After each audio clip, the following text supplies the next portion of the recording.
નમસ્કાર મિત્રો, સ્વાગત છે તમારું અમારી યુટ્યુબ ચેનલમાં. મિત્રો, 7th પે કમિશનને લઈને એક મહત્વના સમાચાર સામે આવી રહ્યા છે. કેન્દ્ર સરકાર દ્વારા નિયમોમાં મોટો ફેરફાર કરવામાં આવ્યા છે, જેનાથી તમામ કર્મચારીઓના ભથ્થા પર મોટી અસર મળવા પાત્ર રહેશે. એટલે કે તમામ કર્મચારીઓના ભથ્થા પર જે અસર પડશે તેનાથી શું હવે ફાયદો થશે કે નુકસાન થશે તે આજના વિડીયોમાં આપણે જોઈએ. તો નિયમોમાં ફેરફાર થતા હવે કર્મચારીઓના ભથ્થા પર અસર જોવા મળી રહી છે. હવે આ ભથ્થા પર અસર એટલે કે આ અસર કેવી રહેશે, જેનાથી કર્મચારીઓને ફાયદો થવાનો છે કે નુકસાન થવાનું છે.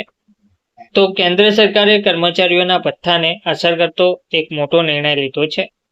સરકારે સૌથી પ્રથમ તો ડ્રેસ ભથ્થા અંગેના જે નિયમો હતા તેમાં ફેરફાર કર્યા છે. નવા નિર્દેશો અનુસાર 1 જુલાઈ 2025 પછી જોડાતા નવા કર્મચારીઓને પણ આ ભથ્થાનો લાભ મળશે. ટપાલ વિભાગે આ સંદર્ભમાં એક નવો આદેશ જાહેર કર્યો છે, જેમાં નિવૃત્ત અને નવા ભરતી થયેલા કર્મચારીઓ માટે પરિસ્થિતિ સ્પષ્ટ કરવામાં આવી છે. આ નવો આદેશ વર્ષના મધ્યમાં જોડાતા અથવા તો નિવૃત્ત થતા કર્મચારીઓને રાહત આપતા સમાચાર છે. તેમને હવે તેમના ડ્રેસ ભથ્થા ક્યારે અને કેટલું ચૂકવવામાં આવશે તેની ચિંતા કરવાની રહેશે નહીં, કારણ કે નિયમો હવે સ્પષ્ટ થઈ ગયા છે. 24 સપ્ટેમ્બર 2025ના રોજ જાહેર કરાયેલા એક આદેશમાં જણાવવામાં આવી રહ્યું છે કે જે કર્મચારીઓ વર્ષના મધ્યમાં જોડાય છે અથવા તો નિવૃત્ત થયા છે તેમને હવે પ્રો રેટા ધોરણે ડ્રેસ ભથ્થું મળશે. ડ્રેસ ભથ્થું એ એક એવી રકમ છે જે સરકાર દ્વારા એવા કર્મચારીઓને ચૂકવવામાં આવે છે જેમને ફરજ પર હોય ત્યારે ગણવેશ પહેરવો જરૂરી છે.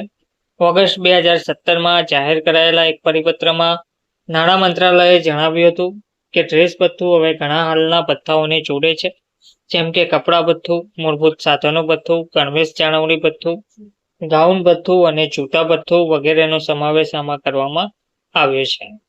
તો જૂન 2025માં જે જાહેર કરવામાં આવ્યું હતું તે અગાઉના આદેશમાં પણ જણાવવામાં આવ્યું હતું કે જુલાઈ 2025 પછી નિવૃત્ત થનારા કર્મચારીઓ માટે નાણાં મંત્રાલય પાસેથી સ્પષ્ટતા માંગવામાં આવી હતી અને ત્યાં સુધી જૂના 2020ના નિયમો લાગુ રાખવામાં આવ્યા હતા.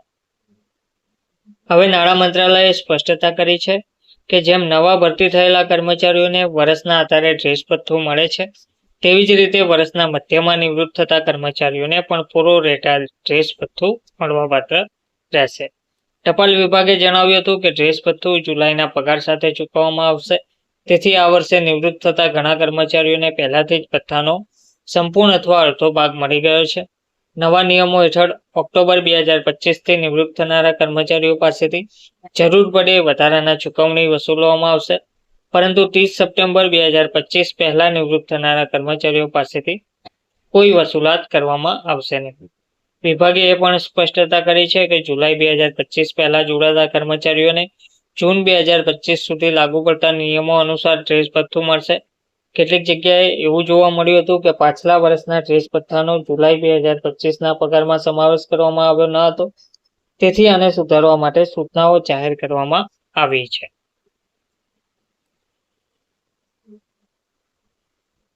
ધન્યવાદ.